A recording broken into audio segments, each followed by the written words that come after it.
అధ్యక్ష, ఈ యొక్క స్లీపర్ బస్సులు ప్రమాదాలు ఎంత ఘోరంగా తయారయ్యాయంటే గంట ముందో 2 గంటల ముందో కుటుంబ సభ్యులు ఇంట్లో వాళ్ళకు ఫోన్ చేసి మేము వచ్చేస్తున్నామని చెప్తే ఆ గంట 2 గంటల్లో వాళ్ళు రాకుండా వాళ్ళు చనిపోయారని చెప్పని వార్తలు వచ్చే పరిస్థితి.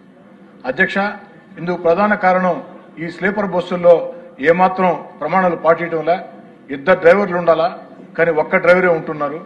సేఫ్టీ మెజర్మెంట్స్ ఏమీ కూడా తీసుకోవటంలా, ఎక్కడా కూడా పాటించడంలా, అన్నిటికీ మించి మద్యం తాగి కొంతమంది ఆ వాహనాలు నడుపుతూ ఉన్నారు. ఆ మద్యం తాగారా లేదా అన్న టెస్టులు నిర్వహించడంలా, అదేవిధంగా ఎమర్జెన్సీ ద్వారాలు ఉండాలా. ఆఖరికి ఈ ప్రైవేట్ బస్సుల స్లీపర్ బస్సుల యాజమాన్యాలు కక్కుర్తికి లోబడి ఆ యొక్క ఎమర్జెన్సీ గేట్లను కూడా క్లోజ్ చేసి స్లీపర్లు ఏర్పాటు చేసి అన్ని రకాల ఇబ్బందులు జరుగుతూ ఉన్నాయి. అధ్యక్ష, 10 ప్రమాదాలు జరిగితే నాకు తెలిసి దాంట్లో 1-2 ప్రమాదాలు, మిగతా ఎన్ని కూడా నిర్లక్ష్యంగా జరిగిన ప్రమాదాలు.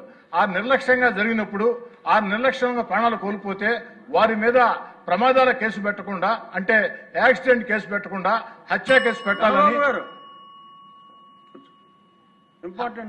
హత్య కేసు పెట్టాలని, పీడీ యాక్ట్ పెట్టాలని చెప్పి నేను కోరుతూ ఉన్నా.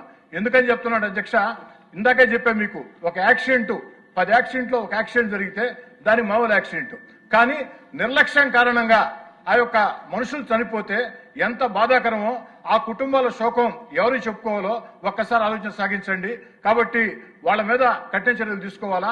అన్నిటికీ మించి ప్రభుత్వానికి ఒక సూచన చేస్తున్నా, ముఖ్యంగా రవాణా శాఖ మంత్రి గారు రాంప్రసాద్ రెడ్డి గారు యువకుడు, ఈ రోజు ఈ యొక్క స్లీపర్ బస్సులో గాని ఈ బస్సుల్లో గాని టికెట్ల బుకింగ్ కి ఏదైతే అభి అని రెడ్ అని మా బస్సు అని చెప్పని బుకింగ్